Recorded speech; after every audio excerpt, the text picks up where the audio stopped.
we are a massive club, but we are not a massive team. And we know it. It is no problem to say it. Is Ruben Amorim speaking the facts here? This is a video that I don't really want to make as a Manchester United fan. But when you think about it, this is something that we have to. Manchester United are no longer the massive team we used to be under Sir Alex Ferguson. Under the 18 years of Glazer's ownership, we haven't really won a Premier League title. And currently sitting 14th in the league, facing a relegation battle, only 8 points from relegation. What has gone wrong? So we want to improve. We are in the different moment from Arsenal, but you can feel it during the game. I think we have to believe more. This club has a so bigger past or glory past that is really hard, and our players have to understand that this is a very difficult position. So we are not the best teams in this league, and that we have to say that and to think that clearly. To see things clearly, it's like trying to see the forest from the tree. The Glazers has been ruining this club finances for the past 18 years, and obviously Ineos and Sir Jim Ratcliffe has come in to save the day by doing cost cuts, by sacking 250 staff members, by increasing ticketing prices to 60 quid per season ticket and no concession, by simply trying to sell to buy in the transfer market. But also Ruben Amorim is kind of working with the squad that he has, implementing a 3-4-3 system, and these players, that is a calamity of players collected by 5 different managers, don't simply work. Now what is the solution? Is Manchester United facing a relegation if this continues? Can Ruben Amorim turn this around? And are we facing bankruptcy? We have here a problem, but we have to focus on the little things, the little details. If you think in everything, it will be a problem. Let's focus on the small details, and then we will improve as a team. The question is, does Ruben Amorim know something that we fans don't know?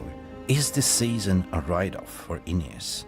Is this him experimenting? And what Sir Jim Ratcliffe was saying in the transfer market, we are not looking to buy the Mbappe, we are looking to buy the next Mbappe. Clearly the transfer market, we don't have money. Clearly Sir Jim Ratcliffe has come out to say that we need to sell academy players because it's pure FFP profit, meaning that we don't have the money. We need to sell to buy, and we clearly see that we are trying to force out Marcus Rashford, Casemiro, and the high earners. We are penny pinching. But what is the plan in this? Will this work?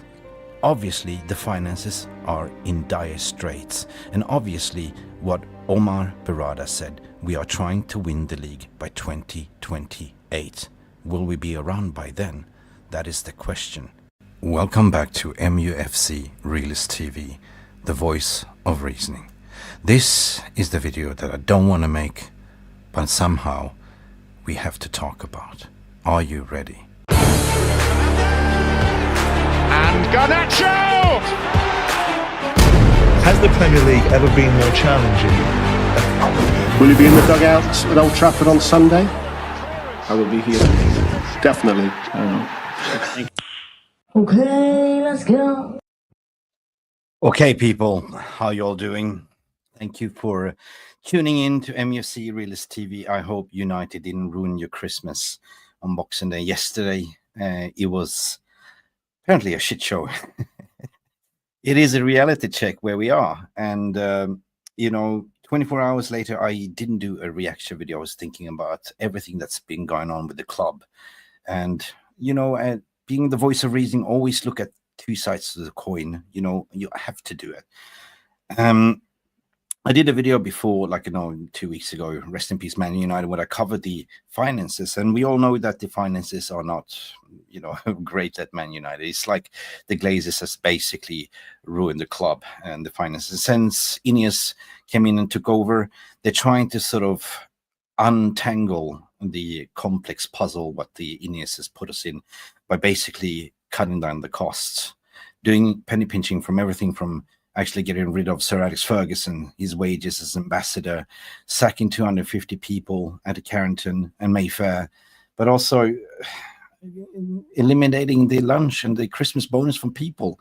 And this is kind of like indication where we are at the moment as a club. The sacking of Erik ten Hag was, could have been avoided, in my opinion. That could have been done earlier. Instead, United spent a lot of money to get rid of him and his staff and Ruben van Nistelrooy and everything else. And we chased the sporting director for 5 months. We paid the compensation fee. And then, lo and behold, we sacked him and appointed Ruben Amorim, which is kind of suffering at the moment because this team, as alluded in the intro video, is sort of a collective over 5 different managers and trying to come in and, change a style of play. It's kind of a little bit of an open heart surgery, calling certain players out. We're lacking intensity. We don't have the running.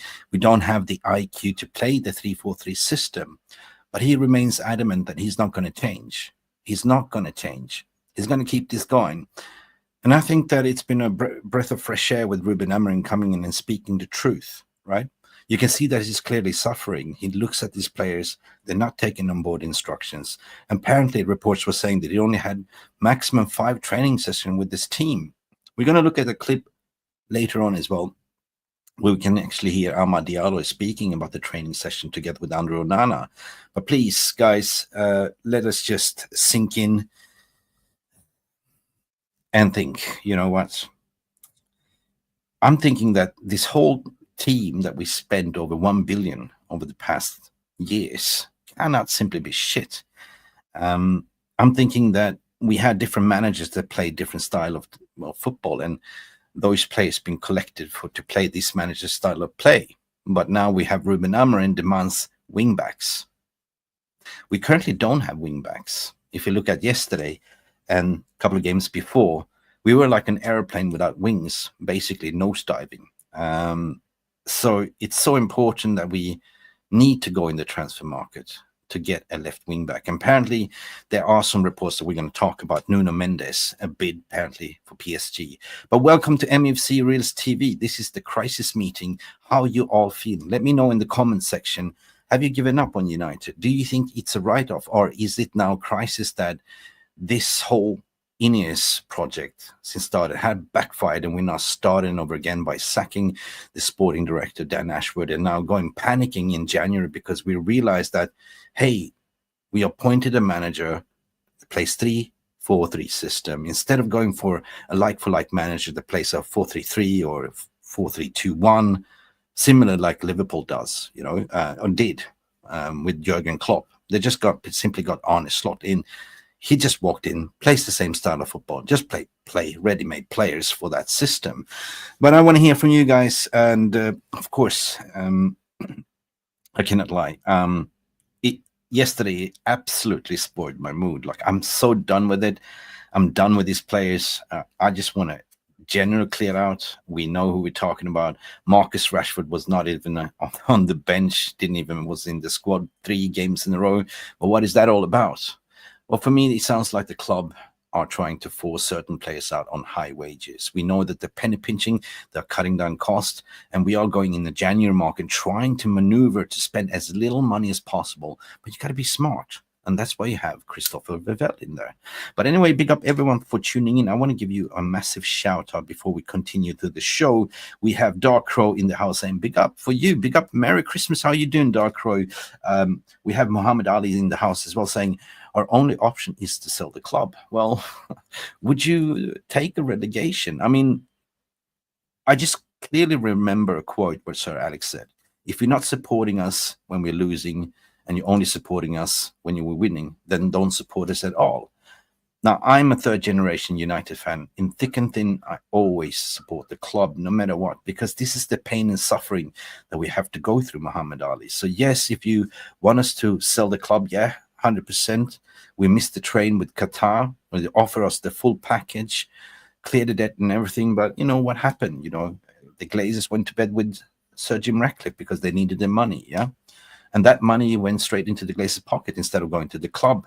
And now we're kind of fiddling around trying to find sponsorship for the stadium, which will be hard sell. What you're saying here, Neil, there is full sale, only Qatar. Yeah, we could have had that. But that ship might have not been sailed as yet. I mean, Sir Jim Ratcliffe has 18 months to do something. And this is hence why we're seeing that he is looking at the academy as well, to sell those players players that will not make the first team, but players that is an asset. And why is that so? Well, you know, they are homegrown talent. That means that it is pure profit on the financial fair play and the PSR. So selling a bunch of academy players would actually generate a lot of money in the January window and in the summer. But if we look at the reason why we are not playing Eriksen, the reason why we're not playing Rashford, the reason why we are refusing to play Casemiro, these three players are the top earners at the club. And we tried to get rid of them in the summer, but failed. And is this now Sir Jim Ratcliffe losing his shit to say, look, whatever it costs, just get rid of him. Just get rid of him. What you're saying here, Jonathan, Glazers out will help Man United. No, I don't think Glazers will. Glazers never put a penny into Manchester United's kitty. And that's the thing. I'm doing fine, like red wine. You know, and it's just, how do I say? There's 5 stages through depression. And one thing is, part of the step is acknowledgement, acceptance. And I just accepted that we are who we are at the moment, right? Like Ruben Amorim said in this video, you know, we are no longer the greatest team, we are the greatest club in the world, but no longer the greatest team. And we have to be patient, you know, we have to be patient. So I'm willing to sort of give Ruben Amorim all the support and love that I need, because he's Ineos man. But Ineos also need ASAP to pull up the wallet and back him. I mean, they've been there at the stadium week in and week out watching this shit, right? So how long is a piece of string? That's the question. We got Brendan Chappell in the house. I'd start with dropping Bruno and seeing how that impacts the team's performance. True. Look, I want to talk to you about Bruno yesterday. I saw a lot of posts on social media. Everyone was going in. It's the typical scapegoat fan base FC, right? The way we lost the game was just not on Bruno, in my opinion. It was the collective team. There was no passion. There was no urgency. There was no, how do I say, physicality. You know, we were Pompadum's FC from minute one, in my opinion. Bruno was just, I don't know, that was a silly tackle. You know what I mean? But the referee as well, like he was so, you know, trigger happy. It looked like he got that yellow-red card deck in Christmas present. He had to show up for this wife just to use them, like yellow, yellow, yellow. He was so trigger happy, but it ain't matter. Like, it ain't matter. We lost the game, and that's the way it is. Lillis, what you saying here? United will forever, United will this F ownership never gonna challenge for big titles? Well, that's the only glimmer of hope then. Like, you know, some people was calling for relegation. We are 8 points from relegation. Guys, if you look at the overall table, like, you know, where I have never in my life as a Man United supporter, never seen this before, right? 14th, 22 points. And that is 8 points. 8 points from relegation. I can't remember a season where we're sitting this low, like coming into Christmas. And then it's 11 points to top 4. So it's a massive uphill battle, in my opinion, mate. It is. But this is football. This, you know, we still have half a season to go. And if I look at the remaining fixtures, like, oh, come on. Like, you know, we are playing Newcastle at home. I don't feel confidence because Newcastle is great, right? They're good. Then we have Arsenal and Liverpool. And there's no Bruno Fernandes in the next game. So, and there's no Ugarte because I think he collected 5 yellow cards, so he cannot play either. So this is going to be very tough. But I'm kind of accepting this, that, you know, I think that Sir Jim Ratcliffe and Ineos, they're so desperate to get Champions League because if they don't, there's loss of revenue, right? I don't think that the KPI, the key performance index, has changed anything from Ten Hag to actually Ruben Amorim to make top 4. But in order to make top 4, you need to back the manager in the January window. And this is what we're going to talk about. Ineos glazes out now. And by the way, Lillis, you liked the post that I did yesterday. I mean, We are so bad at defending set pieces and corners. This just cannot continue, right? It is a shambolic. And I always question, like, what is the purpose of a goalkeeper? And Lillis, you should answer this question. For me, a goalkeeper is there to stop the ball from going to the net, rather than play out from the back. So I don't think that the play out from the back I think it's overhyped, Okay, David De Gea was never good on his feet, but he's such a good shot stopper. And how many times did they save us? I don't think that Onana will survive this cut either. We need a better goalkeeper. And one to look for is somebody that's already ours, is Radek Vitek, or give Bayander a chance. Onana doesn't really work for me. He makes me nervous, right? Really. Too many easy goals let in. And arguably to say, like, we looked at 3 weeks ago, he was one of the most improved players together with Amad Diallo. We were waxing lyricals. Wow, he made an improvement. But this is football. Things can change, right? And things can change with the table as well. But in order to do so, we need better players.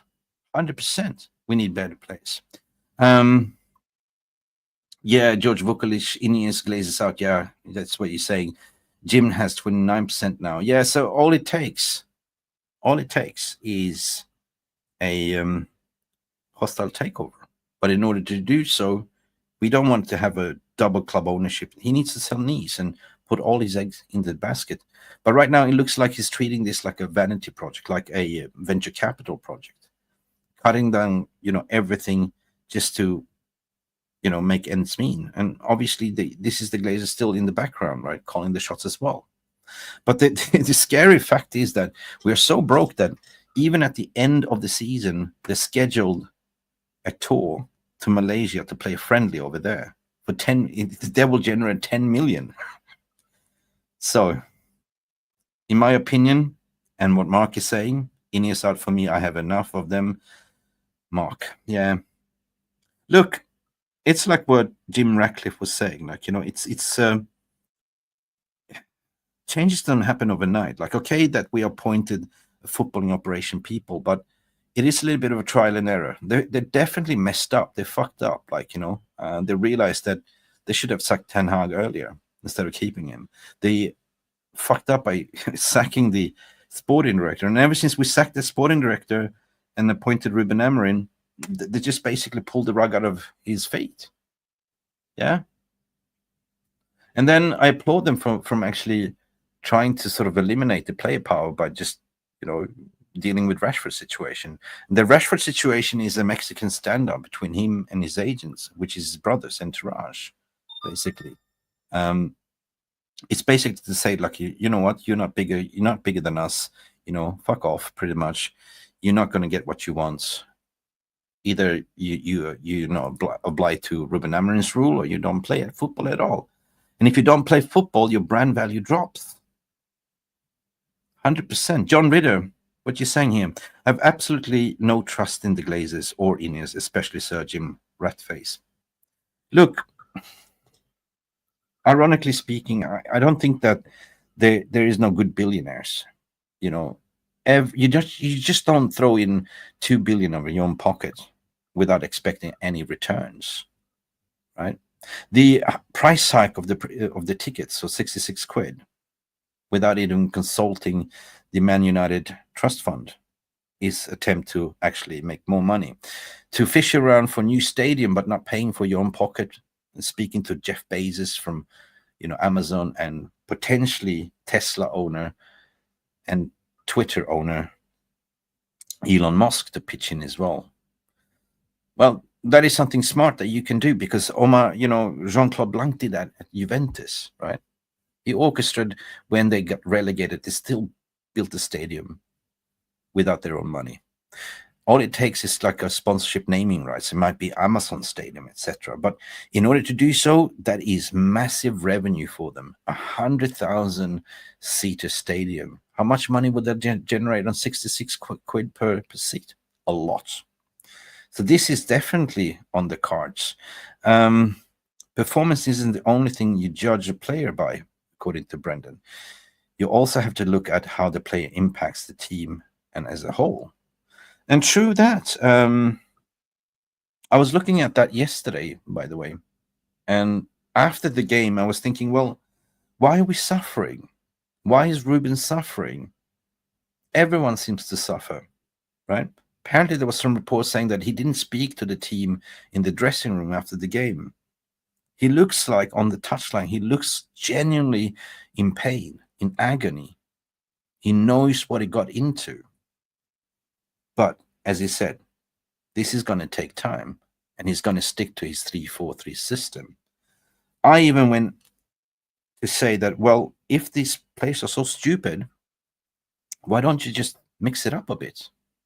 If we know we don't have wingbacks, why don't we just go and play a 4-3-3? But that is then giving up your own principle, right? In certain games, you can certainly play your 4-3-3 and play wide players, where Garnacho doesn't really fit the system in the 3-4-3 system. Ahmad is intelligent enough; he can work as a number 10. He can work as a right wing back. But what I want to do as well, which I was super impressed by, Anthony that came in the second half and as a cameo as a right wing back. Perhaps we can utilize Anthony as a right wing back and play Ahmad as a number 10, because these two are ballers. They can link up and play. And soon as Anthony came in and played right wing back, it was a different attacking option, and it changed the way we were attacking, even if we want one man down with Bruno's silly second yellow. I want to hear from you. What do you think? Anthony, does he have a lifeline there as a right wing back? And we're going to talk about the transfer news as well. This is what you're also tuning into. We also need a ball-carrying midfielder, according to Muhammad Ali. And yes, 100%, we need 3 signings, in my opinion. All right? We need a left wing back, 100%. We need another midfielder. And we don't really know what's going to happen in January. The club is apparently trying to force Casemiro out, Christian Eriksen as well, And we've been talking about this Norwegian kid, the wonder kid, the next Ødegaard, Sverre Nypan. But we also have academy players that are, being blocked by these 2 senior players. They don't get minutes. Toby Collier is one of them, right? Ineos transfer policy is what we said in the beginning of the video. It's always been, and Sir Jim Ratcliffe said, we are not here to buy the Mbappe. We are here to create the next Mbappe. And it's clear and obvious that Omar Berrada also said that we are looking to win the Champions League and Premier League in 2028. That is 4 years from now, 3 years from now. So they have given them a 3-year plan. The question is, do we have patience as fans? Ask yourself, right? We waited far too long. I think it's 13 years since we haven't won a Premier League title. Should we wait another 3 years? I know that fans want things fast. It's depressive to watch. But I believe with the rights clear out within this squad, Ruben Amorim will make this happen. He will. He will. What's Gordon saying? Big up Gordon for coming in here. We all have different opinions, but when we are listed company, you can keep moaning about who ends up buying you. Sorry that the truth, we have to shape Sir Jim Ratcliffe, steer the club through this. Yes, 100%, it is what it is, right? There's nothing more we can do as fans. We just have to accept. Is that what I said? That is the 5 stage of, depression. There's the grievance, there's the anger, and the final is the acceptance. And I come to terms that we are who we are. This is our level, right? On paper, we look at the team. You can't understand, why can't we play the style of football that we want? We're starting to see patterns of play what Ruben Amorim wants to do. But it's taking time. He doesn't get enough time on the training pitch. Seriously.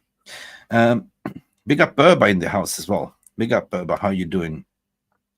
Let me see what the comment is saying. Even your best players, according to Brendan Chappell, have a negative impact on your players. It could be due to performance, it could be due to personality, etc. You have to look at every single factor that impacts success. 100%. 100%. And that is a valid question. I mean, there's a valid point there, you know, and it's coming down to collectively as a team, right? If we look at the Premier League in general, like, you know, we're lacking in physicality, right? We do. If we compare us to Crystal Palace, they have giants on the pitch. They do. But another interesting stat is simple as that. You know, it is what I want to share here.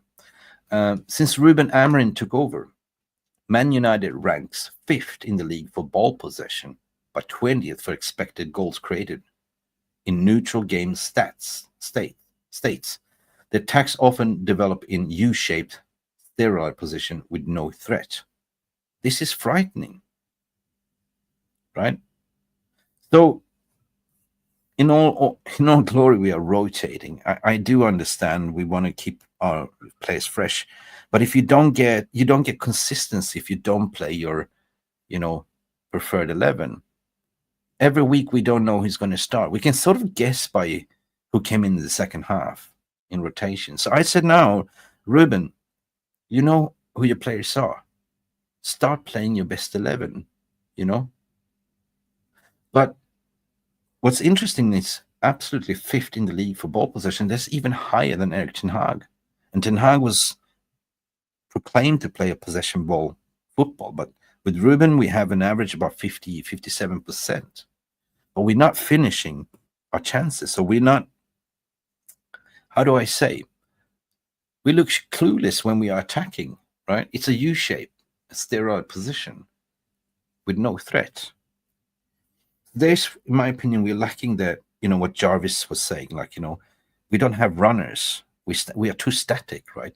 We don't run behind, and everything goes through the wingers or the wingbacks. Dalot cannot cross the ball. We don't have wingbacks that can cross the ball. So we become very, very static. We don't have no creativity. And Bruno is trying to do what Bruno, he wears his heart on his sleeve. He runs around, and sometimes it goes pear-shaped, and sometimes it pulls off. Rasmus Højlund yesterday, again, no service. Absolutely clueless. Xerxes, not a number 9. In terms of what we need, in my opinion, definitely number 1, a left wing back. Number 2, a striker. We're linked to Victor Osimhen and Gyökeres. That's what we need. Why? Well, Højlund is not developed as of yet. He's still 21 years of age. Højlund, in my opinion, should never lead the line. In that summer when we recruited in Højlund, we were supposed to get Harry Kane as the leading striker and Højlund as an understudy. At the moment, I feel sorry for Højlund. I do, right? At this rate, he's burning himself to the ground. He needs support. So I will definitely go all in for Victor Gyökeres, and Rashford can go to Napoli. I don't mind. In other words, we're also going to talk about some other news that I see there's a lot of comments here. Yeah, true. That's absolutely true, Rashmano. Amorim had only 4 training sessions with the players due to hectic schedule. And it then begs the question that how can you get your message across? I think it's a bold move to come in to say, like, I'm not going to change. You guys have to adapt. But having 4 sessions with your full squad, and how can you then integrate young players into your squad? Not possible. Right? Not possible. So big up Burba, big up Rushmano in the house, big up John Ritter. What you're saying, John is saying here, I'm old enough to remember the last game United were relegated back in the 70s. Dude, I was born in the 70s. I don't even remember. I was 10 years old. Oh, wow. I don't think we will ever get relegated. And I don't think we will ever get bankrupt, you know. I think that we are now finessing the January window. You don't go and promise Ruben Amorim, because I know that we sacked Ten Hag. Omar Berrada went straight to Portugal on a flight to get Ruben Amorim. Ruben asked to stay the remaining of the season. But United said, no, it's now or never. This is your opportunity. So they must have promised him that you will get backing in the January window. And I believe so, I certainly believe. Big up Jay Patel in the house. What about 1 billion in debt? Yeah, baffles me too. And another thing is as well that in the transfer market, we own still 500 million in unpaid transfer debts. We have maxed out all our credit facilities with Santander Bank, with Bank of America, and all the credit facilities. No wonder they go and say United need to sell to buy. But at the same time, they keep it very secret. Very, very secret. Apparently, there was a secret meeting today, or actually breaking, urgent meeting between the board and of directors in being held today at London Mayfair office. Sir Jim Ratcliffe, Omar Berrada, Jason Wilcox, all present for the January transfer window is the main topic. That was probably after the loss yesterday. Enough is enough. Break the bank. I don't care how you do it. Amorim is your man. You need to back him. You went head over heels to get him, so now back him. Give him what he wants. Give him what he wants. Of course. And today, after the defeat, we have some fantastic news coming out from Fabrice Hawkins. Now, Fabrice Hawkins is not a mug. He's a credible French reporter. When we were linked to Ugarte, he was spot on. For him to come out to say that Manchester United have made an offer for PSG left back Nuno Mendes, the player wants to leave PSG. That is significant. And that matched the overall profile. He's got 18 months left on his contract, apparently. And the explanation, if you kind of go over it, why he wants to leave, clear and simple. Ruben Amorim used to manage him at Sporting. He's arguably one of the best left wing backs in PSG, but also a little bit of an injury prone with hamstrings, which is a little bit worrisome. But hey, we also said the same thing about Mazraoui. And so far, Mazraoui has been flawless, no injuries. But hence we have to be careful and manage the players. If we go on to why, right, we also have other targets linked. It's fairly to say. Fabrizio Romano say, keep your eyes on Milos Kerkez. But this is Man United, what we remember in the summer window, making bids, making sure that we have agreed terms and making bids. Many eggs in the basket, just going for one. So who are we linked to? Alvaro Fernandez and buyback clause for 16 million pounds. We also have Gutiérrez from Girona on 25 million. Do we have that money? We can raise the funds. But if we look at the overall news regarding Nuno, right? Yamal is another tweet that sort of tweeted. I just kind of this is all in French, so we do a translation. And it says, regarding Nuno, the Portuguese fullback is currently one of the lowest paid players in the squad at PSG, right? From the start of the talks, he made it clear to PSG that he was open to an extension, which made PSG confident, and the talks progressed well. Right? He was open. Manchester United and other clubs have approached his entourage. Manchester United have made an offer to the player, offering him an attractive salary. Ruben Amorim made the player a priority, according to this report. And of course, he managed him, Nuno. He knows Nuno from Sporting Lisbon. And Nuno was flattered and feels so valued. Management then, PSG informed his agent they're not wish to offer the salary requested. So basically, he is the lowest paid in the squad with his fantastic outputs. PSG doesn't want to offer him. So therefore, Nuno Mendes and his entourage have therefore informed PSG that they will consider a departure under these conditions. Internally, the club, PSG, remains optimistic and think that this is simply a pressure move from his clan to obtain the demanded salary, what we see. Money speaks, people. Money speaks. Look, if Man United comes knocking on your door to say, listen, come and play for us. I know we're shit at the moment, but this is your old manager. We want you. You want to feel valued. We're going to pay you a little bit more salary. If you are underpaid, of course you're going to use that, but you're not going to extend your contract. And could it be, I'm asking the question, in terms of how we're going to finesse the deal? The player has 18 months left on his contract. Of course, they want to have some money. But we haven't played Rashford for 3 games. Rashford to PSG has always been on. The interest in the summer was genuine from PSG. Could it be? Could it be, I'm asking you, that we are offering Rashford plus player? Could it be a swap? Could it be something that, yeah, they could use a Rashford? Definitely. It's a little bit of slow league. They like Rashford. They fancied it in the summer. But now, could it be that we are utilizing Rashford as a trump card here to get Nuno over the line? Apparently, there are some reports also saying that personal terms has already been agreed. Man United submitted their first bid. We don't know yet, but that's what the reports are saying. I want to hear from you guys. What are you thinking? Do you think that, knowing the financial situation right now, that Rashford could be the trading card, right?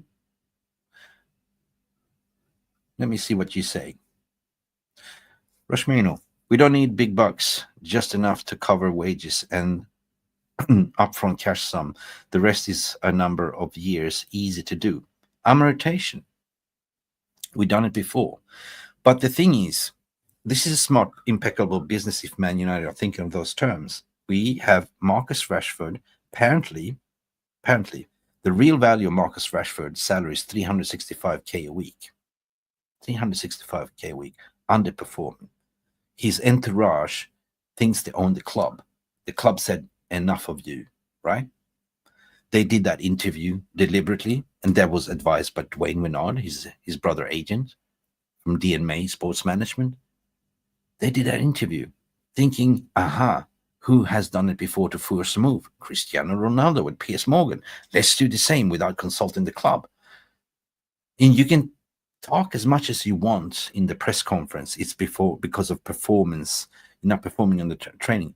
But seriously, there's far more worse players that are worse than Rashford at getting minutes. It's clearly that interview and club apparently forcing the move. If you are a high earner on 365k a week, you're looking to get rid of him. Bush, like that. Casemiro as well, 300 quid a week. Bush, get rid of them. That is the wage bill. Ericsson, 175k a week. Bush, get rid of him. Lindelof, injury, you can't get rid of him. Anthony, high earner as well. I think it's by 150.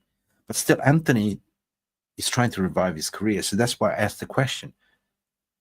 We've seen it, him playing as a right wing back.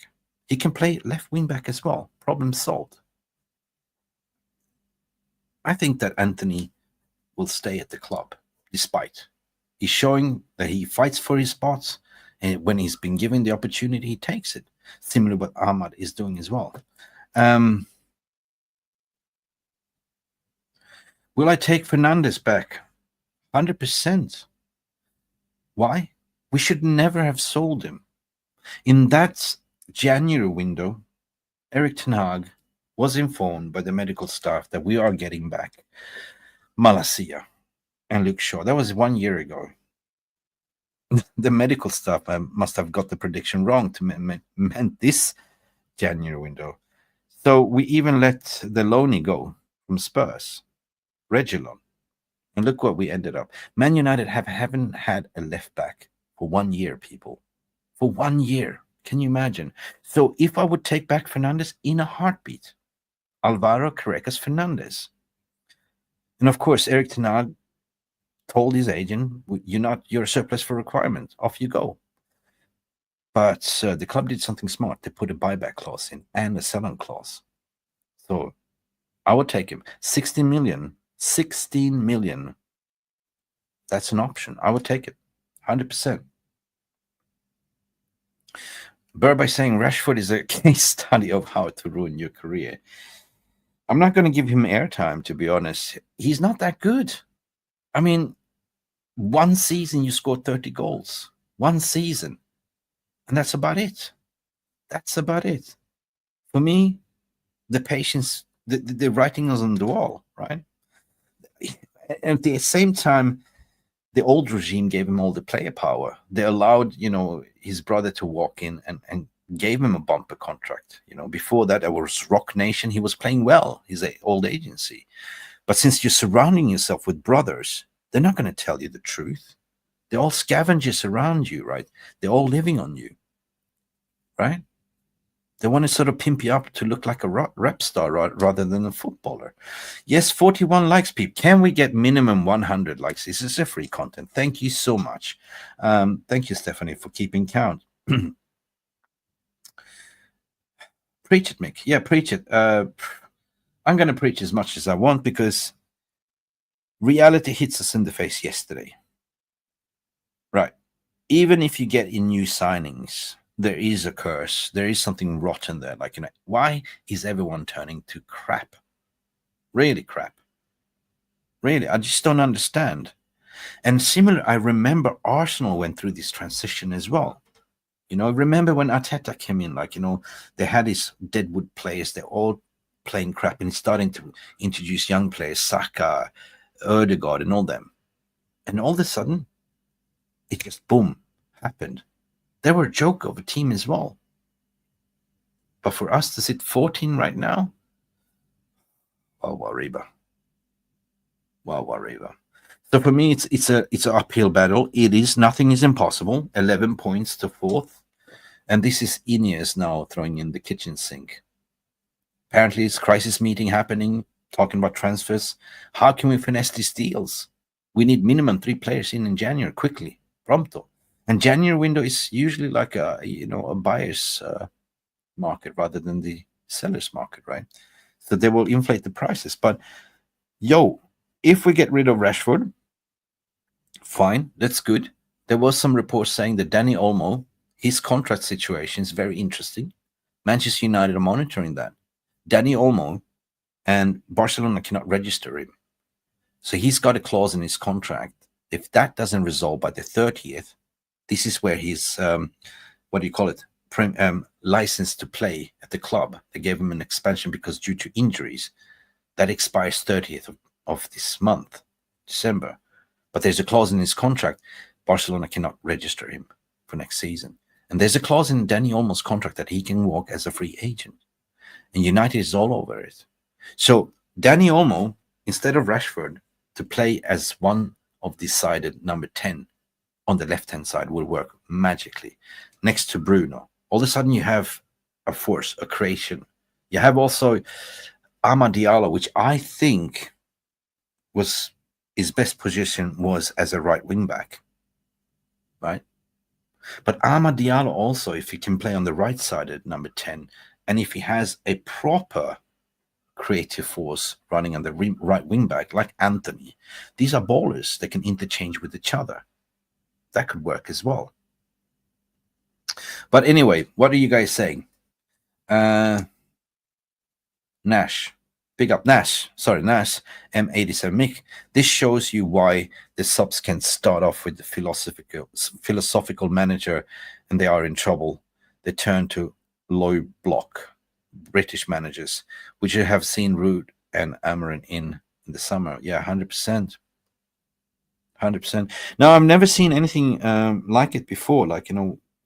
We've been sitting here year in and year out covering Premier League, but to sack a manager 9 games into the Premier League and get a different type of manager that plays a different style of football, of course we're going to suffer, right? What did we expect?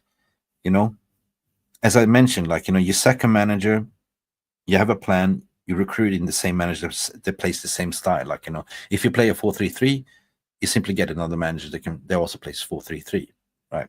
Klopp left, Slot came in, same system, it just plays play, and it goes by automation. All he has to do is just to motivate them a little bit. Barcelona will sort it out. They always do.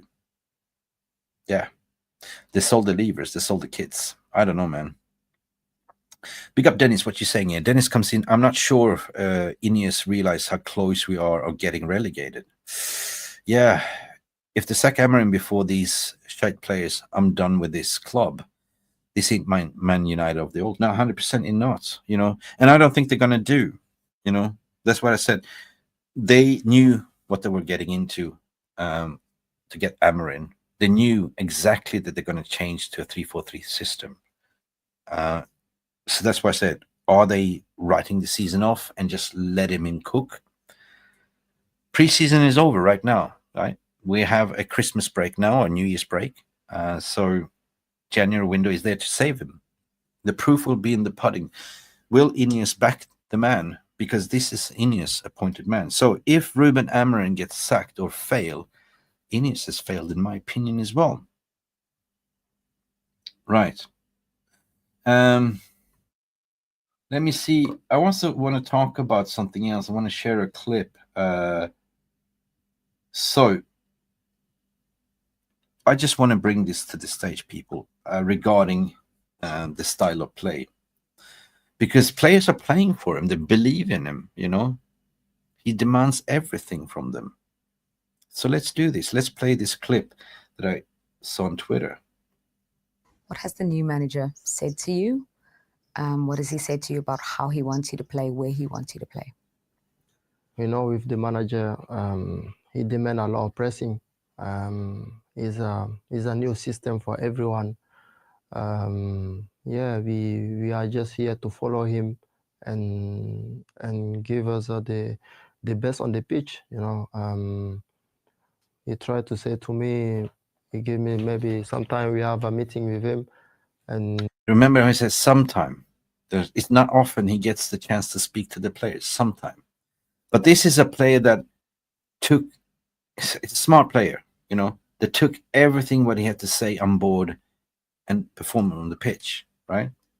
And he tried to help me what I can improve, like when I play right wing back, what I have to improve in defense, and when I play number 10, what I have to improve maybe in attack. So this is coming from Amad Diallo, right? Ruben Amorim speaks to the players, gives them instructions, tell them how you can improve as a right wing back, how you can improve as a number 10. And certain players, according to some reports, gets in here, gets out there, and they just do their thing because they got used to it by old regime. But this is Ruben Amorim right now, and players getting found out. This is the reason why he's picking Ahmad. This is the reason why he's picking certain players, because they're listening, they're practicing, they're doing what they're doing in training is they're actually executing on the pitch. You know, so he's here to help everyone, but in the same moment, he's here to win, and we know that we want to win, and we want to win also. So we want just to follow him, and let's see what we can achieve with him. But I feel we're gonna achieve a lot of good things with him. So they believe that we are going to achieve a lot of good things. They know they're going to achieve a lot of good things. If you look at the current squad in terms of physicality, in terms of conditioning, it's a shocker. You wonder what Erik ten Hag did in trainings with his players. He gave up, right? I remember when ten Hag first came in. I saw it in preseason in Bangkok. You know, he was running with the players. He was giving them punishment, sit-ups, push-ups.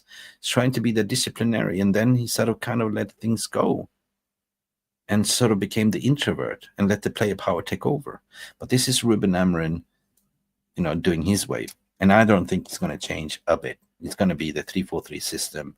And come summer, we will have a clearance at the end of the day, but not in January. Andre, how much do you know about him before he arrived here? Well, not that much, but with the people with who I spoke, because we used to play against him when I was in Ajax. Good team, good players, the way of playing was nice, pressing high, good on the ball. He was doing quite good, quite good. And when he signed here for Manchester United, I spoke with a lot of people, and the feedback I had was very, very positive, like fantastic coach, good relationship with the players, and yeah, it's what we face every day. So we're happy to work with him. Yeah, so what can you tell us about him now? What kind of manager is he? Sounds like he really gets behind the players. Exactly. His manager was really demanding. He demand a lot. And we know, not only him, his staff as well, but what they demand is benefit for the players. Of course, we are just happy to have them. Yeah, and this is exactly what we feel as fans, and this is genuine what we've seen from Amorim. You know, it's that you know that song with John Legend. You know, I give you all of me, and you give me all of you. You know that song, right? And this is exactly what it is, right? He's clearly caring about this place. He's protecting the place. He's protecting the set pieces. Coach has said, I am the one doing everything, right? But if you're not following what I'm saying, you're not going to play. Simple as that. It's my way, the highway. So, of course, he needs to demand more, right? I mean, that's what we're seeing in suffering on the touchline. He's just basically looking like he's going to puke and vomit any minute of anxiety. He doesn't know these players that well as of yet. He doesn't know what he's going to get in every single game. Yeah. We beat City. That was fantastic. That victory was a magical moment. Like, the comeback, the Fergie time was there. But since then, we kind of dropped off a bit. We dropped off. And me, I have a new goalkeeper coach. And what he's asking me is just fantastic. So I'm happy to work with him.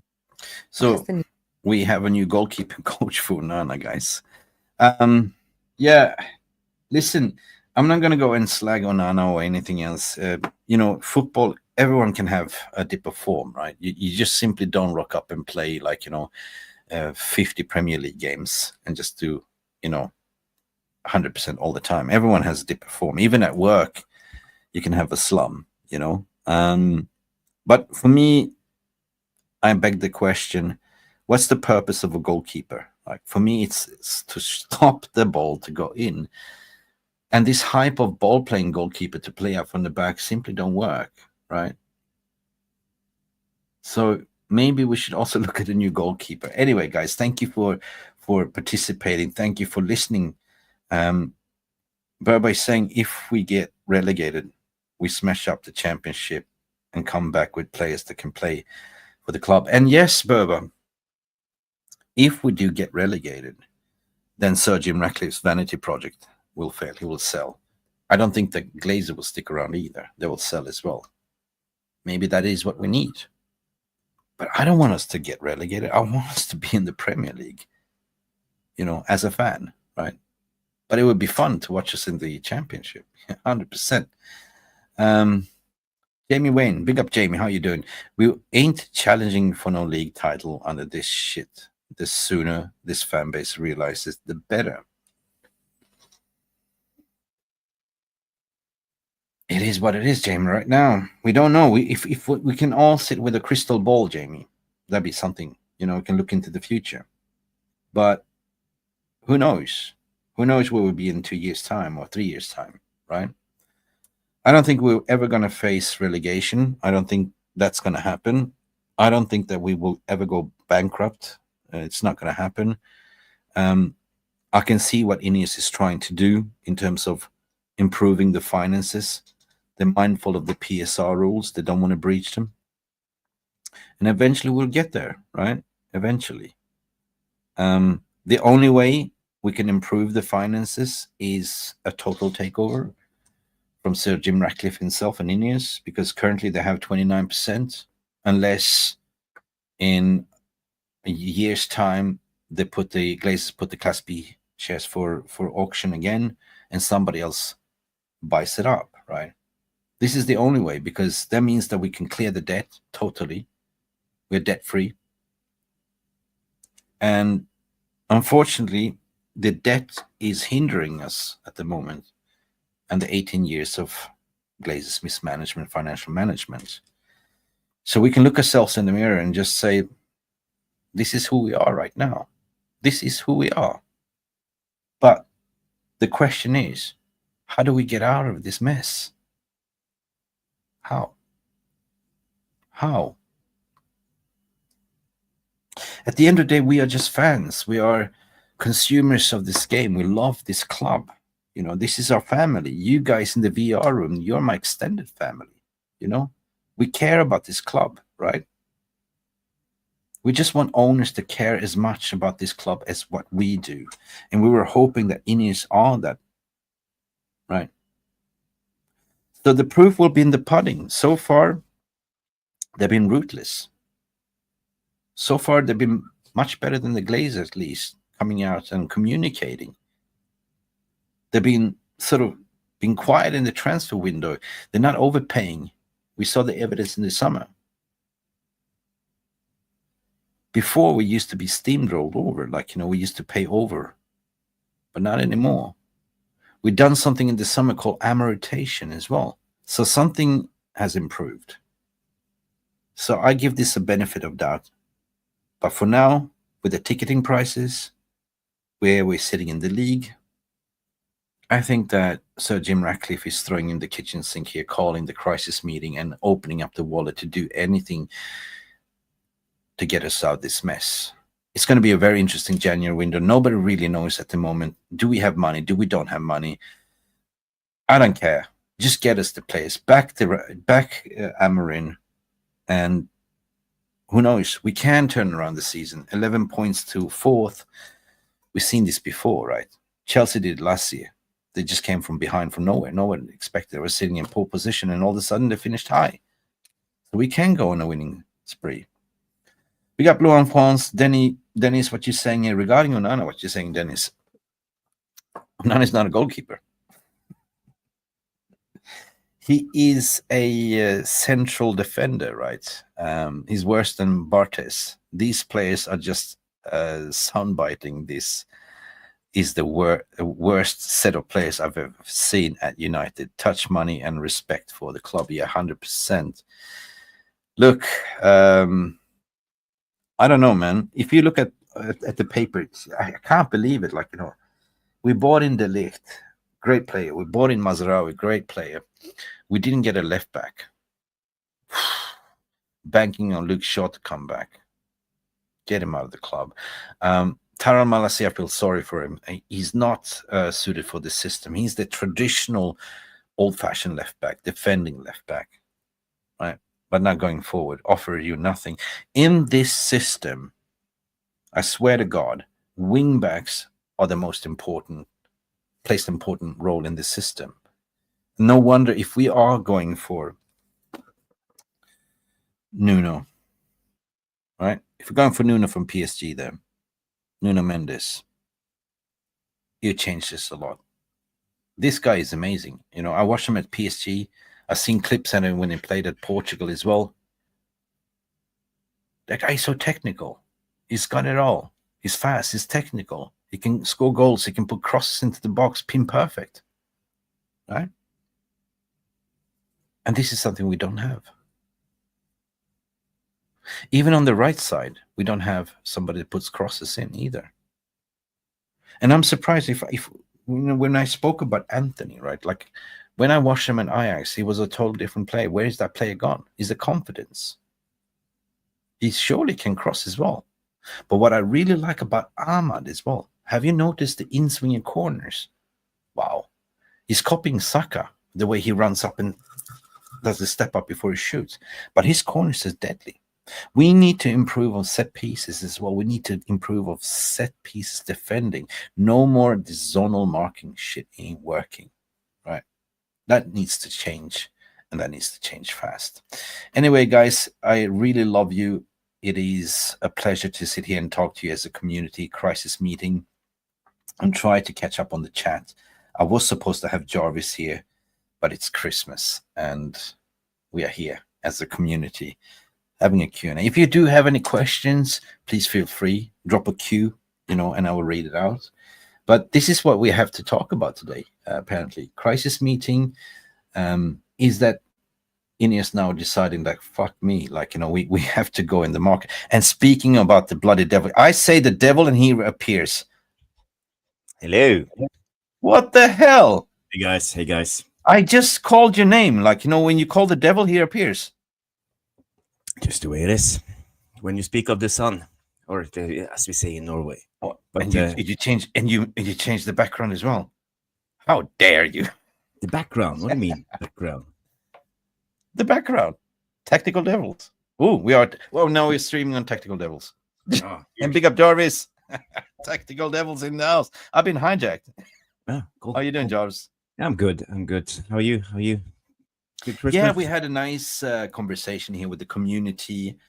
We spoke about the situation, and I basically cool and composed. We have to look at two sides of the story, flip the coin. We said, like, I see how he's suffering, Amorim, at the moment. He's really want to vomit of anxiety. He doesn't know his players. He's sticking to the 3-4-3 system. He ain't gonna change. These players are not good enough. Apparently, he only had like 4 real training sessions with the team. So yeah, it is what it is. And this is, he's been telling us the truth all along. Like, Yeah, but you're in for a perfect storm. And I hear people say 4 sessions and stuff like that, but it's not entirely true, because you're not just working on the pitch. You are hired of Man United as a player, and he has 8 or 9 coaches, and there's always inputs. Talk about football, you do video analytics, and everything. So you almost get homework as a professional football player before every game. I bet you they get a small notebook with a lot of cues and things to read up to and what to do. So it's all about, tactics is more for players than managers, even in the modern game. So yeah, as I said yesterday, we spoke a little bit, and I also said on my channel, I think this is a group of players of uneducated players who's not willing or smart enough to understand what's going on and what the manager wants. We saw the same under Ten Hag. I felt that we have been struggling like this all the way back to Van Gaal even. you know what I would do if I was Ruben? No, I'd take the whole squad, and I said, "Here's an IQ test." Well, it's not about it's about footballing IQ. It's something else. Let's see if you're as smart as Lampard. Understanding of the game, and for me, I see now what lacks is about its details. It's small details all the time. Small details. And we are doing the right things in a broader way, but we are not doing the right things in a smaller way, because it's the details that wins you games, and how we do stuff, and third man run, diagonal run, as I talk about. Yeah.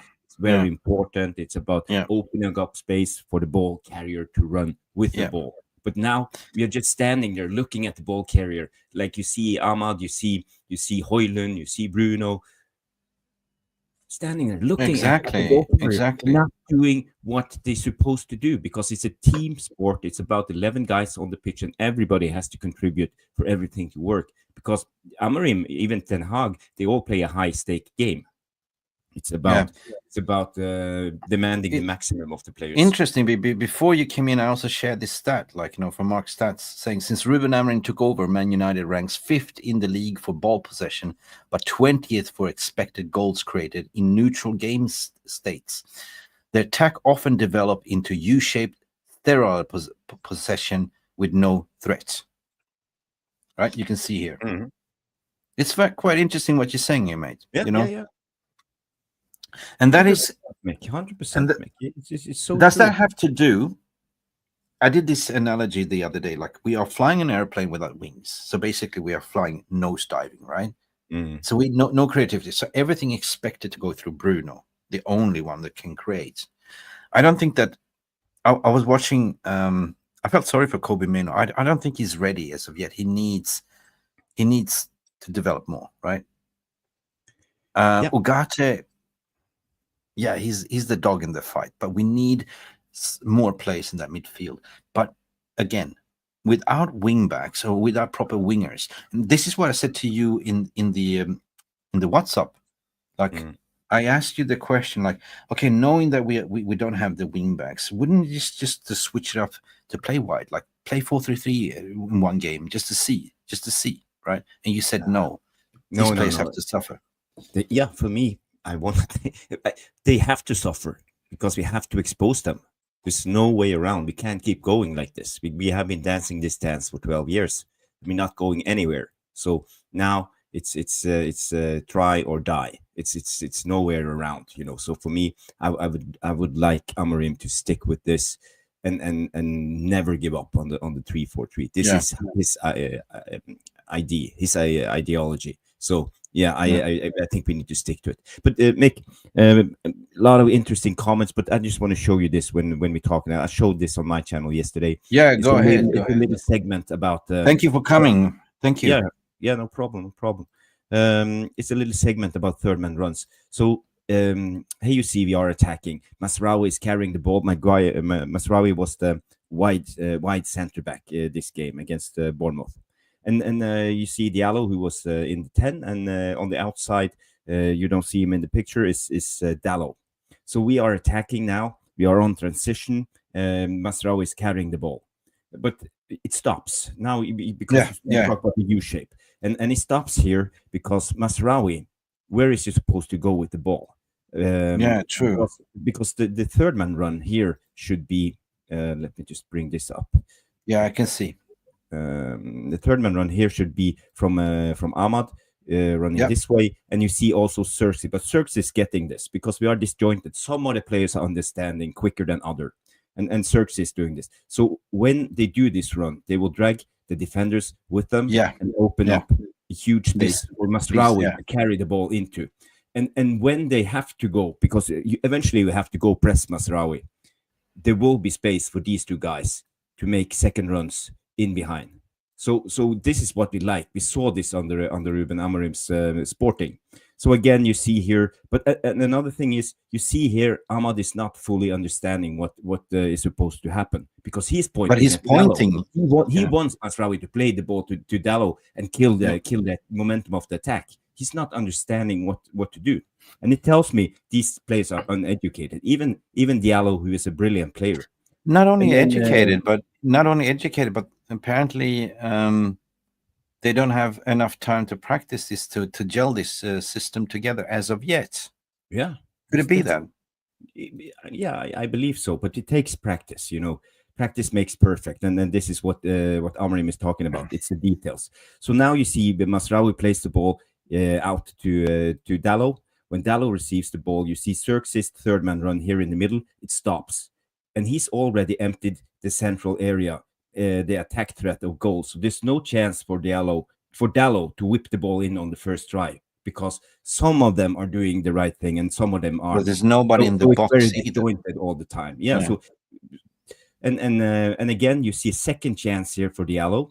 Second chance for him to make this third man run down here and drag Kerkez. He could do that. Yeah. But he's not. He's just standing Open there. up the channel. Yeah. What is Dallo supposed to do now? He's ball watching. He's not thinking. And again, you see here he tries to take on his man. He is not successful. Plays the ball back to Mazraoui, and now all the runs have stopped, and a poor cross comes in from Mazraoui and ends up in nothing. But again, you see here there's so many chances here for Diallo to go down here, run in this area, create space. He's not doing it. You have 2-3 chances in this attack. He's not doing the right thing. So for me, I think this is what I'm talking about. It's the details. The devils is in the details, how we should attack. And this is why we always stop and attack in this U shape, and it ends up in nothing. So is that what Rushman is saying? Is there a misunderstanding in the play? Yeah, it is. They don't understand quite, because when you learn a new thing, you have to practice a lot of the time before it gets second nature. So I love Madhouse. They get shit uneducated. Well, it's easy for me to sit here. I'm watching the full perspective, seeing it all. When you're on the pitch, it's not that easy. But they need to learn this. And I was looking for this in yesterday's game against Wolves. And you see they do it, but they do it half-ass, especially Højlund. He do some diagonal runs, but he just sprints like 3 meters and then stops. He doesn't fulfill his runs and really make the movement happen. So again, I've been saying this for 3 past games. I mean, since we started Ahmad as a number 10, I think he was better. His outputs was better when he played a right wing back. He took that instruction. He's pressing, winning back the ball. Yeah, he can play as a number 10, but I think he's more efficient there. Right? Mick, when you think of it, Ahmad came in as a clean slate. No one actually knew him. They hadn't analyzed him, but he's been really good now. That I would say in the last 10 games. Yeah. And now defenders knows him. The opposition team knows he's a threat. You saw against the Bournemouth that they put Kerkez on him. He was man marking him for the full 90. Yeah. You know, and this is the way. You know, Messi deals with this all the time. He's always man marked. Same with Ronaldo. Yeah, The best players need to up their game. And this is the next step for Diallo. He needs to learn how to. I think get that, himself yeah, in. it's what you said. He's new now. You know, now everyone is aware, and so they're double ganging on him. Yes. Simple as that, right? It is. Ooh, It is. watch out for that guy. Yeah. Another thing is, well, like, you know, I spoke it earlier, like the second half when we did that substitution when Anthony came in and played right wing back. It was a total different output. I really like him as a right wing back. Actually, could this be his turnaround? I agree. But we don't need a fullback in the wing back role. We need a winger. A winger. Someone who can give us some attacking output. And Noradin talked about this the other day, and he's completely right. We need a robust winger who can put on a fight, but who can create something going forward. Because look at Diallo; he's helpless in that role. Yeah, I know. It's just, he's this doesn't work. It doesn't work. Yeah. Mazarawi doesn't work that either. You know, he's a Swiss Army knife. He can play a little bit everywhere. He's a utility player, but you know, I want to hear your opinion regarding the PSG bid. Apparently, that came out. We are bidding for Nuno Mendes. You know. Yeah, to be honest, I don't know much about him. I watched some highlights. He looks decent, but you know, are we looking for another savior? Well, he fits the bill of profile. He's 22 years of age, very technical, very good going forward. Somebody that can hug the touchline and just pass players. Pin accuracy in crossing in the ball to the feet and to the head. You know, apparently, like, you know, he's the lowest paid player in PSG. They offer him a contract. He's got 18 months left. He used to play for Ruben Amorim, so he knows him. He's his preferred choice. So apparently, what's he on? What is he on now? A week? Very little. I don't know how much. I don't know. But however, something like that, even less. I think. I'm not sure. I can't swear. I need to Google it right now. My hands. I'm on hands free. Someone in the VAR room can check it out and put it in the comments. You can do that. Please help us out. Yeah. 69 likes, please, and there's 205 watching. 69, dude. 69. Summer of 69. We have a question here from continue. So for me, I'm saying that, like, you know, it's no mystery that PSG always been sniffing around Rashford, right? They had an interest in him in the summer, and we apparently, according to reports and the financial figures, say we don't have money, so they are having a crisis meeting to see, you know, who should we get rid of? We need to sell. Will be some academy players. Will Rashford be utilized as a pawn here? Like, you know, maybe we offer him Rashford and we get Nunes. Could it be? Yeah, it could be. It could be, but I think we are in need of money. So because our struggle for the first is but at the same time, you get rid of Rashford's 365k a week for a player that gets 100k a week. Yeah. So it will help, and I think actually it's a good idea. Yeah, because you know, Rashford, he ain't playing. He's not playing. And another one apparently, which I've been monitoring, is Dani Olmo, his contract situation with Barcelona. You know. They cannot register him in January window, and in his clause, I did a report regarding this. It says that he can go for free in January as a free agent. Apparently, like, his agent's been speaking to Manchester United. He's a one that can play on the right side of number 10 perfectly. Or I'm sorry, left sided number 10 perfectly. Imagine him and Bruno, or him and let's say Ahmad. That changes the dynamic straight away. Yeah, I think so, and but not Bruno. I think Bruno has showed us that he's not good enough at the consistent level. You know, he's too how do I put it without getting too negative on Bruno? He's too rash. He takes upon himself too much responsibility. He tries to save the game by himself. He's not a team player, and I think the sum total of Bruno on the pitch makes us worse. I was very skeptical when we gave Bruno the bumper contract. I think that was a wrong move. I think Ineos really made a big mistake, and we are paying for it. I think Bruno played us. I think his agency pushed Man United and tried to go for the money deal because they were saying Bruno was going to leave to Saudi for the money, but Bruno was Yeah. yeah. I don't mind if you have one senior player at least. Maybe he's the leader. You can't get rid of all the leaders, right? So, his stats proves that when he works, it pays off. But sometimes he has stinkers. Like everyone has stinkers sometimes. But I think also that we've seen in in the summer window that I think this is Man United putting multiple eggs in one basket. They're just not going for one. There's concrete reports regarding Nuno Mendes, of course, but there's also Miguel Gutiérrez, as well, which we like. We were also linked to him in the summer. 25 million. Milos Kerkez. Definitely Fabrizio Romano said, keep your eyes on Milos Kerkez. So I think that United are looking at multiple options in that left wing back because that is finally concrete, according to reports saying that are really looking to sign a left back. There's a priority. A minimum, Ruben Amorim demands 2 weeks by latest as the January window opens. So I've been saying that, we cannot. Okay, we can survive on the right wing back, no problems. We do have players that can cover it. We've seen, Anthony can play that, Ahmad can play that, but we are absolutely dog shite on the left, right? Mm-hmm. So that could change the dynamics totally.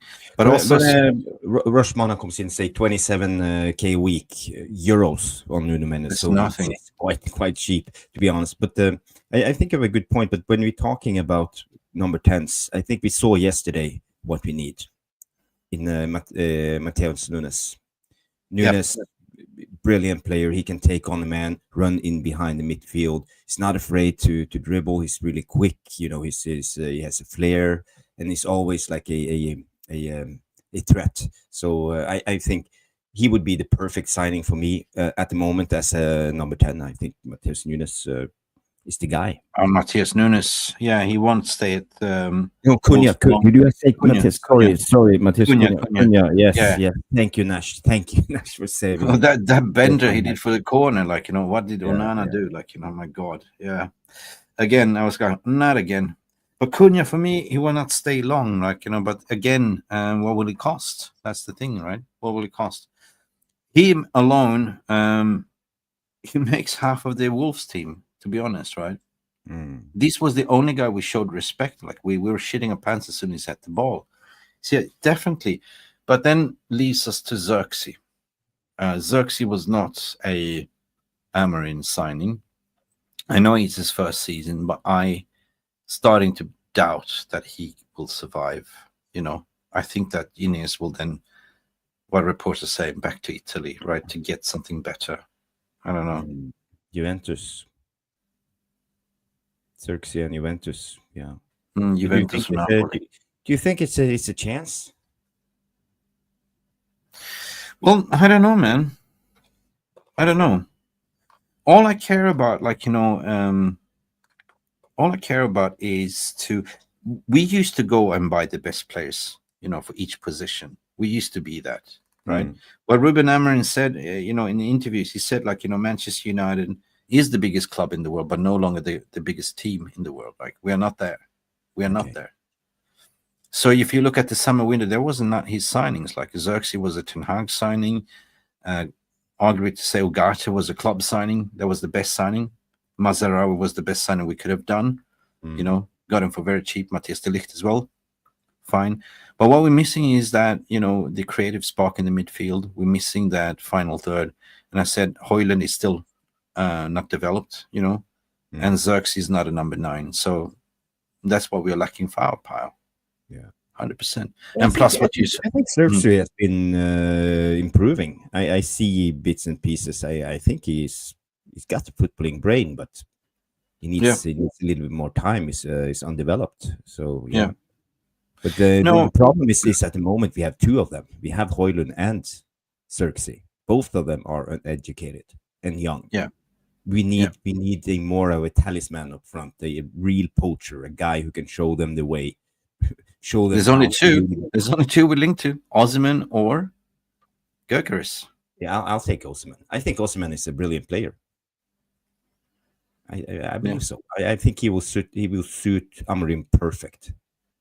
Right. We will see what happens in the January window. Apparently, there was some rumors and speculations. There's a spot deal, Rashford.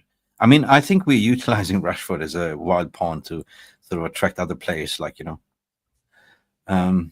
both are not good enough. Oh, we're not scoring enough goals, and midfield is not scoring enough goals. As what you said, there is no running behind. There's not enough tenacity, the way. And defensively, we were good, but now we're conceding too many goals again. So, I don't know. It is what it is. We are apparently shit, right? Grace Sheridan comes in and say, bring back Weghorst. Where's Weghorst? Yeah, I mean, Mr. B, I agree with what you're saying. Either Gyökeres or Osimhen would be an upgrade. 100% it would be, Well, the thing with the Swedish guy, Gyökeres, for me, I feel, I maybe haven't seen enough from him, but I feel like he's like a little bit of a one-trick pony. He's like a massive, like a robot. It reminds me a little bit of Haaland in a way. And I think he can easily be found out in the Premier League, because I think you need an X factor, and this is what worries me with Gyökeres. He makes the runs. He's strong, and he can shoot. That's the thing. But the thing is, he was in the Prem. He was in the Prem, and he was in the Championship. Yeah. And then he started to perform when he came to Sporting and Ruben Amorim. Yeah. Yeah, but the level of the Portuguese league is not all that. We saw Bodø/Glimt, they beat Porto, Braga, they beat both of them. Bodø/Glimt, my team from up in the north. So it tells you a little bit about the best teams in the Portuguese league are not even good enough to beat the Norwegian champion. So for me, okay, doing bits, in Portugal, I'm not trying to bash the Portuguese league, but it's another level. Yeah. So Osimhen at least he's played at a higher level. We've seen him in the Champions League. Yeah, but I see the point. Osimhen is good in the air as well. Like, he's all-round striker. Definitely. 100%. I take Osimhen for sure. I mean, he will improve us massively. But we also look at midfield. Like, I would take Sverre Nipan from Rosenborg as well, I'll take him in. Yeah, but he will be more of a project. He's still young. He's 18 years of age. Just filled 18 a couple of days ago. So, but he's good. Yeah, he's really good. And guys, girls, if you haven't seen Sverre Nipan, search him up on YouTube and see the cameos. He's brilliant on the ball. Really similar to what you can see of Martin Ødegaard, for example. Very tidy on the ball, superb technique. Yeah, great player. He has vision. So intelligent footballer. But again, come to United too soon. I think you can almost guarantee that he won't get any playing time, and he will just end up as other young, brilliant players and never get playing time. And that's my big worry. We have some news, Jarvis, and this is our old friend Conte. He loves our old players, so he likes to take a graveyard place. Thank you, Conte. Napoli are interested in signing Luke Shaw in January. Manchester United are open to offers. They're also interested in Harry Maguire, Napoli as well. I think the issue is, do we have money? Because we know these players, they want their money. We saw it with Lindelof. We saw it with Maguire when he was moving to West Ham. We need to pay them off to leave. I think that's the biggest problem, because let's say they are on 150 200k a week and the new club just offered them 50k or 75k, so half. So we have to pay the remaining of their salary for the contract for them to Can you imagine Luke Shaw coming back after 4 weeks off in Italy? Pizza, carbs, tutto. Spaghetti. Luke Shaw, like, what happened, Luke? I don't know. I don't know what happened. Gelato. Oh, Italian. Stream. No, in terms of the way I opened the stream is that I've been thinking a lot, and what's been said and done, and Omar Berrada to come in to say that we look to win the Premier League in 2028.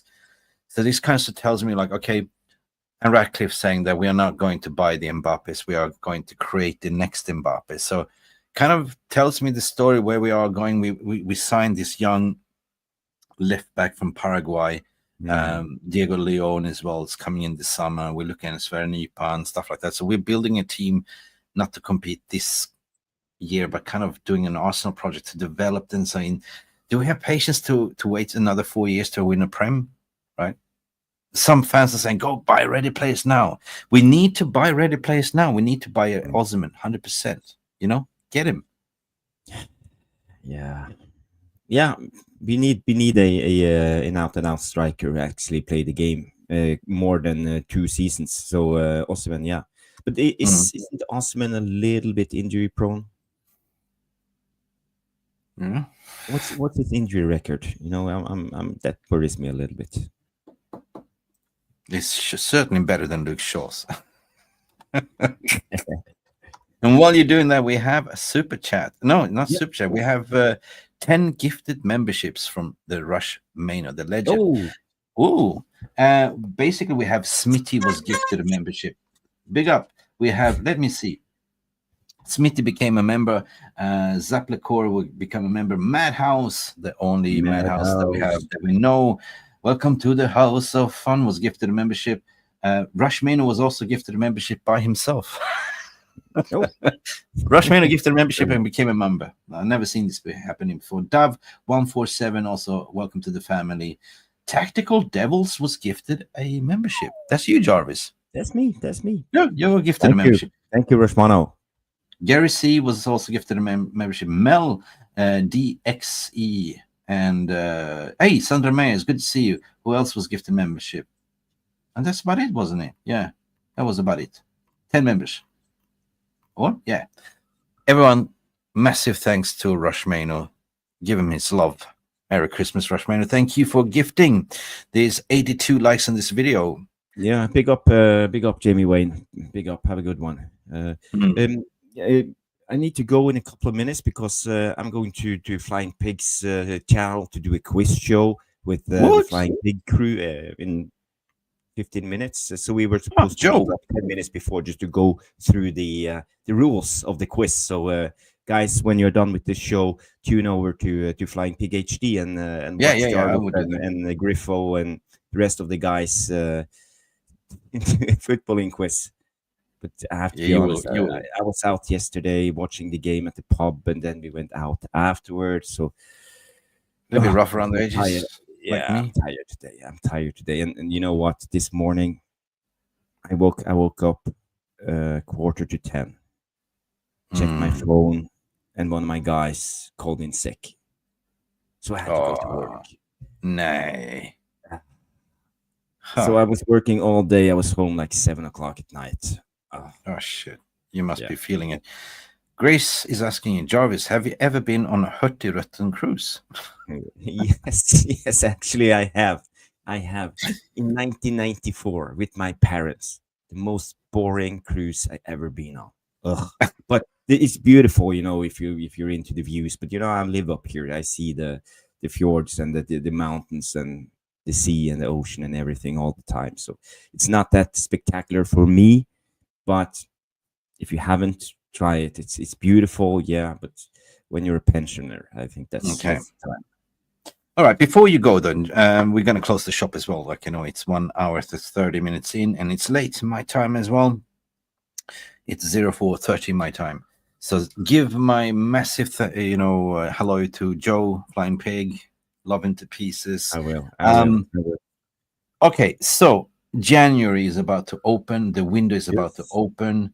What do you think? Apparently, they had some crisis meeting today discussing about the January window. Do you think they will splash the cash? And do you think, out of all these left backs we're linked to, today there was a report that we made a bid for this Nuno Mendes, Kerkez, we have Gutiérrez, we have Alphonso Davies. Who do you think we're going to get? I don't see us buying anyone. I think we are skint. I think we are broke. I think we don't have any money, and I think it comes down to liquidity. We can spend the credit card, but we don't. We can't. we can't. We can't spend more. We don't have more credit. Closing to be maxed out. I think there's a reason why ticket prices went up, why the Christmas bonus went away. I think we are desperate. We are in a desperate situation, and throwing in a tour to Malaysia. Yeah, they will give the club $10 million. $10 million, according to the New York Times or whatever who reported it. But I think it will be a tough ride for Amorim, and this is the problem. He should be back. Then we should buy players. We need players right now. Okay, if we can get Luke Shaw off the books, if we can sell Rashford, we will buy players. But I think we are at the stage where we have to sell to buy. I don't think we have any money hidden in the mattress. Behind the scenes, what I said in the beginning of the stream, sell to buy. That's what it is. Yeah. Sell to buy. Yeah. The ones that are trying to push out 100% Rashford, because they're trying to force him out. You simply are not in the match squad. They're forcing you out. All right. Casemiro, they tried to get rid of Casemiro because of his wage of 300k. Eriksen out. And if you get three of those players out, the wage bill will drop. You get a Nuno Mendes in. We saw, what was it? 25 million euros a week. Yeah, so maybe it will be on 75 or yeah. Only that you can do, right? So this is the only way I can see them finessing it, like to use Rashford as a pawn, selling pawn.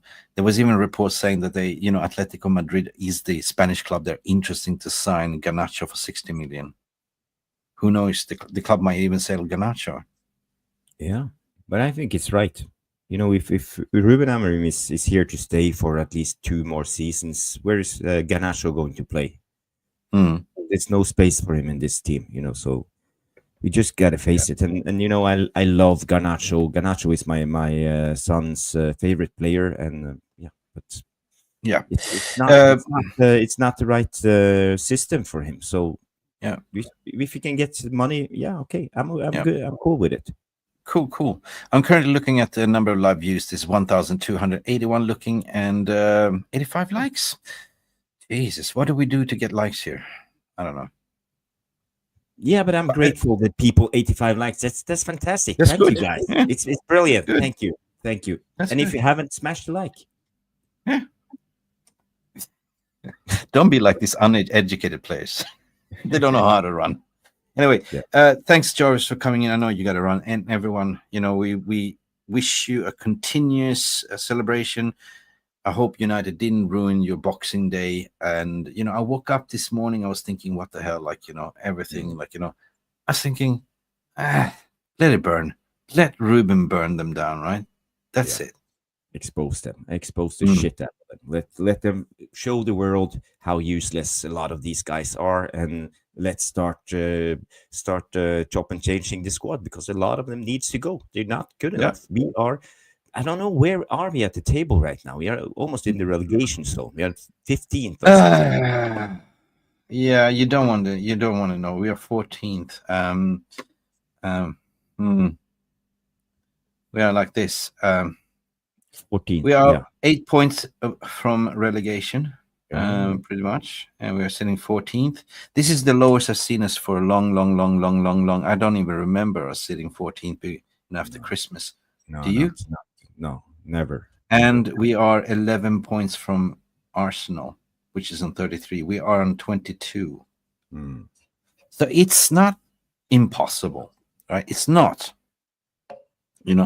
but it all depends on if you click into gear. My worry is, Jarvis, Newcastle. We need Big Sam next. My worry is Newcastle next. And then we play Arsenal in the cup, and then Liverpool. There's 3 big games, right? No Bruno. I see 3 L's. 3 L's. No Ugarte. He's didn't he have 50 yellow card yesterday? He's out. So I Casemiro. I believe we are at the stage now where Amorim actually can just write the season off and start playing the youth, bringing in fresh blood. We have nothing more to lose, you know. We won't go down. I think we will scrape enough points to at least be mid-table and build for the future. Yeah. So there's a multiple options. Either you do what you said, you know, play the youth. We will not go down, and then in the summer start practicing, start your drills, have a proper preseason. Don't go to US tour. Don't go on tour at all. Just stay at Carrington and play. Anyway. Yeah, that will make too much sense, you know, for us. We are a business at the end of the day. Nash comes in and say it will be a colonoscopy. Yeah, that's the one up there. Yeah. Anyway, any plans for New Year's? No, the kids are coming over, and yeah, we are just going to enjoy ourselves, have family time, and relax. So it will be good. Yeah, we spoke about Olmo as well, guys. We spoke about Barcelona cannot register Olmo. Manchester United has been keeping a close tab. Olmo can come for free, and this is I think what they're doing. They're looking for players that will come for free. You know what I mean? A free deal, a free meal.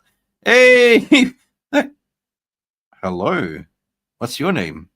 I have a new member of the family. So hey, everybody say hi to Arvin. Ah. Hello. Terry. Hey, you're gone. Hello.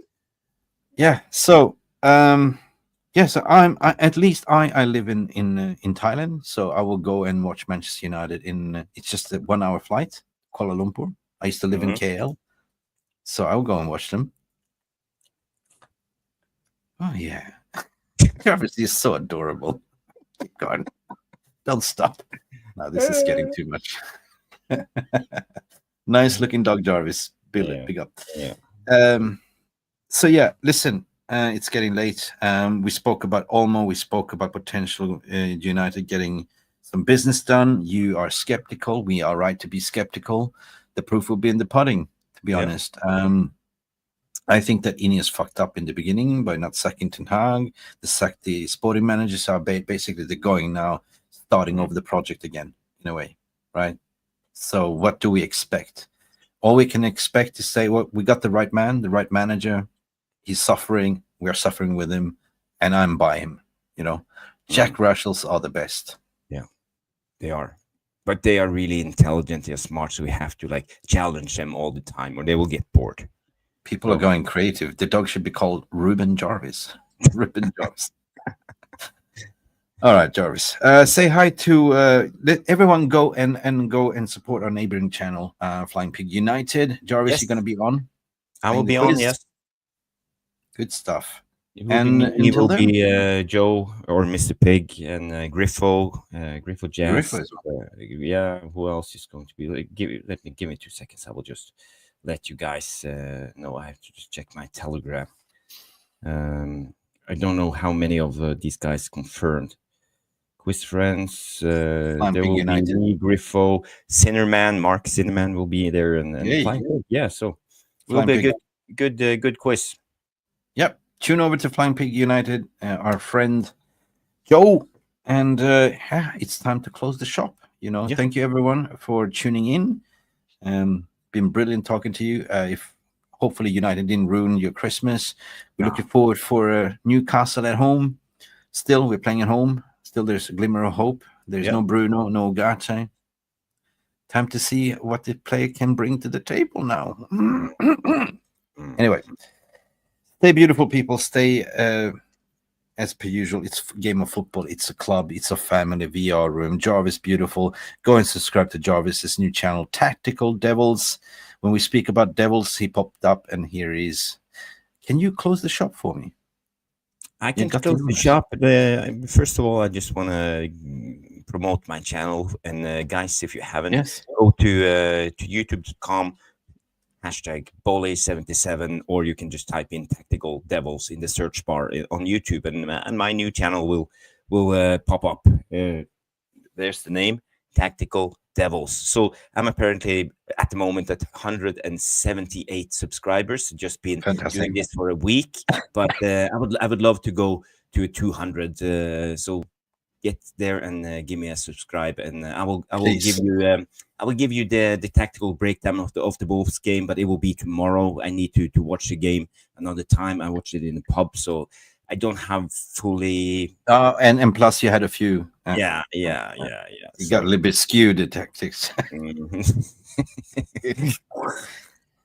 Oh yeah, go sponsor Jarvis, go support, go click the like, and while you're at it, we're gonna close the shop. If you want more content, United content, go over to Flying Pig United. Joe, Piggy, Jarvis will be there, and Rushmana will probably be there. Love United, hate the Glazers, pretty much it. That's about it, guys. Thank you for watching. Glory Manchester United, Glazers out, Ratcliffe out. We can scream and shout. The proof will be in the pudding. Please support Amorim in the January window. Yes. We should see you to the next time. Hopefully we'll be here for the Newcastle game. But until now, it's Christmas festive season still. Enjoy. Thank you for watching, guys. Legends, Rushmano, Lillis, Mr. B, Richard Duff, everyone. We had so many interesting people in the house. We had Burba, Nash, massive thank Almac, Barman as well. Richard Duff, Yarlem Almin, as per usual. I can shout you out as many as possible, but I also want to say thank you, Rushmana, for your gifted membership. And Stephanie, do remember, don't forget Stephanie. And Stephanie also. Yeah. Catch you guys later. Yeah, smash the like. Guys, thank you for watching. Glory, Man United. Go and have a good evening. Go check Jarvis out at Flying Pig United. Bye for now. See you. Thank you so much for stopping by and watching MUFC Reels TV. Don't forget to like and subscribe and follow us on the socials.